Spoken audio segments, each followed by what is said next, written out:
Hello everyone, Josie Joy here, creator and founder of Josie Joy's Craft Nook. And today I will be teaching you the 4 basic techniques on how to start any project. Chances are, when you start a project, you will be using one of these 4 basic techniques. I will be showing you from the easiest to the hardest, so let's get started. So I will be starting with the foundation chain. So this is what you will be using if you do anything that is just a straight line. So beanies that start from the bottom up, gloves, dishcloths, afghans, blankets, anything like that. So let's get started. We will be starting with the slip knot. So you will hold the end of your yarn in the palm of your hand and you wrap it around the pointer finger and middle finger, and you should have a loop on your hook or a loop on your fingers, and you bring this end of your yarn through that loop and you pull. Now it should be adjustable and you put it on your hook. Now you don't want it to be too loose or too tight on your hook. You want it to be able to slide up and down pretty smoothly. Okay. Now, to do the chain, all you do is yarn over, pull through. And then I always hold the loop that's on my hook with my pointer finger. Yarn over, pull through. Yarn over, pull through. Yarn over, pull through. Now let's say you are reading a pattern and it says chain 15 plus 1 or chain 15 plus 2, and you're like, why does it say plus 1 or plus 2? Why does it just include it in the pattern? Well, anytime you get to the end of the row, you have to do a chain because the next row has to get to the height of the next row. If you do not do that, then the end of the row will be kind of slanted. And so it has to get to the height of that row. And so if you do a single crochet, you will have to chain 1. If you do a half double crochet, you will have to chain 2. If you do a double crochet, you will have to chain 3. If you do a treble crochet, you will have to chain 4. And so that's all that is the chain. The foundation chain is no different than any other row. And so let's say we are going to be doing this single crochet. So the pattern says chain 15 plus 1. So I've already chained 1, 2, 3, 4, 4, 5, 6, 7, 8, 9, 10, 11, 12, 13, 14, 15. So there's my chain 15. And then I'm going to chain 1 for the chain. Well, because that one is the chain, you do not single crochet in that stitch. You will skip it and go into the next stitch. And then that is what you will do your first row in. And then you just start single crocheting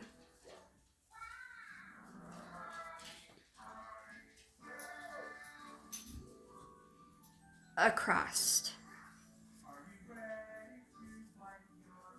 like so. And then that is how it looks.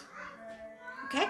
But there is a second technique that you can use that some people prefer, and I do use it sometimes, and it is called crocheting in the back bumps.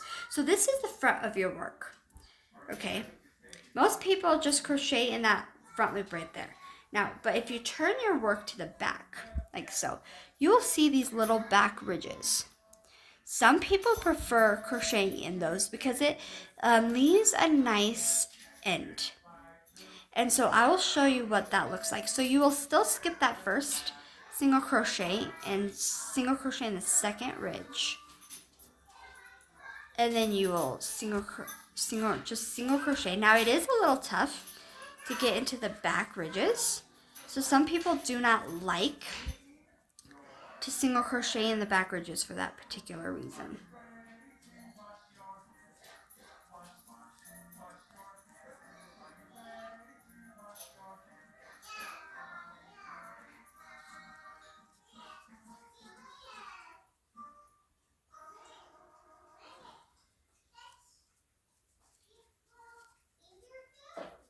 Okay, so now when you look, it leaves a nice edge compared to when you just go straight through the loop. So some people prefer that.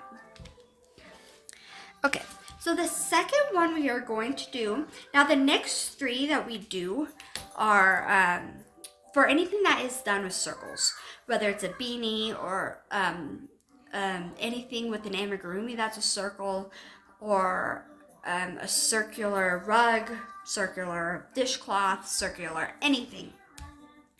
And the first one that we are going to do is the chain 4 method. And you can do chain 4 or chain 3. It just is your preference. I prefer chain 4 because it's easier to see. So once again, you will do the slip knot, like so.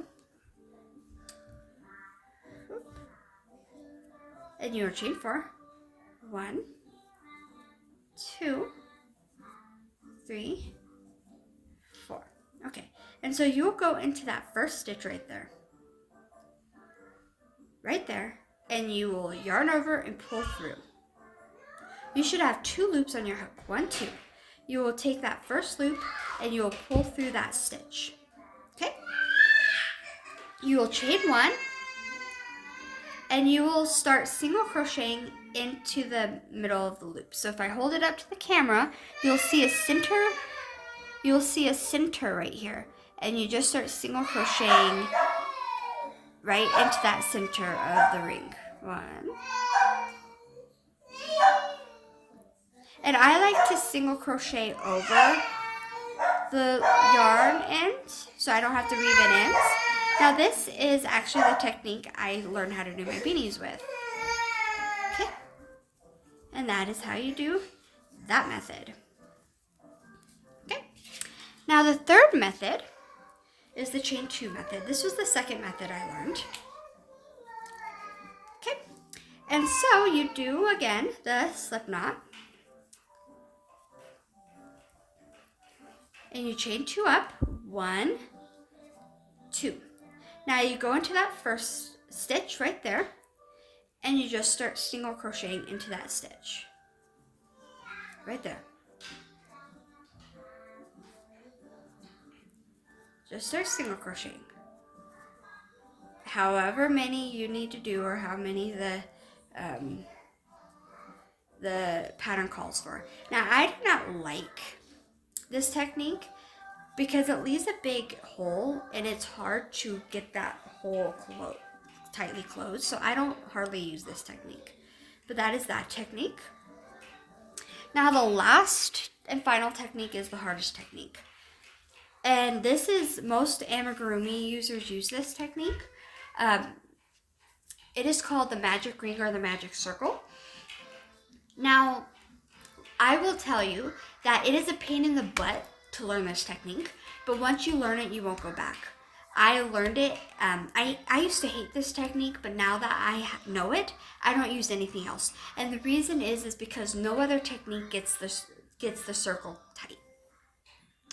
The chain 4 and the chain 2 technique don't get the ring as tight. And so I even use my beanies this way now. I even do my beanies this way. So there are actually 2 ways to do this technique. There's the single magic ring and there's the double magic ring. I will show you both ways. I don't ever use the single magic ring anymore. And the reason being is there's always a possibility that your magic ring will come out if you do the single magic ring. It will just unravel in the wash or something, which happened to me. And so the double magic ring secures it better. And so I always do that. So I will show you actually both. So what you do, now pay close attention because this one is hard, is you use the, you take the end of your yarn and you hold it in your palm of your hand. You wrap it around your ring finger and middle finger. You wrap it twice, and then you take the other end of your yarn and you hold it with your ring finger and your pinky, like so. Now you should have 2 loops on your hook. 1, 2. Now you take your hook and the hook should be facing straight down. And you go under your first loop and you'll take your second loop and you'll bring it through your first loop, like so. And you will twist it clockwise, like that. Now you have a loop on your hook. Okay? Now you hold it with your pointer finger. And if you look to the right of your hook, you should have 2 loops on your hook. You will take that loop, and at this point you can let go of your magic ring and you can squeeze the base of the loop that's on your hook and pull it through, and that is your chain. Okay? Okay, and now you will do 6 single crochets. Now most amigurumi patterns call for 6. If you're doing a beanie, it might call for more. I usually do my beanies with 12. And you will single crochet. Now you will want to single crochet over your yarn end, because if you don't, it won't be able to pull through. So that's 1, 2, 3, 4, 5, and 6. Okay, now you take this end and you just pull it like so, and you have just made a magic ring. See how tight it made it? Okay, now I'm going to show you the double magic ring, which is very similar. There's just it's just a little different. So once again, you hold the end of your yarn in the palm of your hand. You wrap it 3 times around. Oh, hold on, let me do that. You wrap it 3 times around your fingers, your pointer finger and your middle finger. You hold the end of your yarn in your ring finger and your pinky, like so. Now you take your hook face down and you go underneath the first 2 loops of your hook, and you take the 3rd loop and you pull it underneath the first 2 loops. Then once again, you twist it clockwise so there is a loop. You hold it with your pointer finger. If you look to the right, there should be 3 loops on your hook, or 3 loops on your finger. You will wrap it around. You will bring your hook underneath the 3rd loop. And at this point, once again, you can let go of the loop because it's pretty secure. And you just do a chain like that. Okay? And then you will do 6 single crochet over all 3 of the yarn. And again, you want to single crochet over the yarn end as well. So 1, 2, 3, 4, 5, and 6. Okay, now you will take the end of your yarn. Okay, this is the complicated part. And you will pull it, and you will see which of the loops is going tight. So it is this one. This is the one that is closing. So do not pull it all the way closed. So you will take this loop like so, and you will pull on it. And what that will do is it will close the other loop end. And then you will take your yarn end again and pull that one tight. And voila, you have both ends tight. And that will make it more secure where it won't come out. And that is the 4 techniques that you will use to start. I hope this was helpful, and I'll see you back here next week.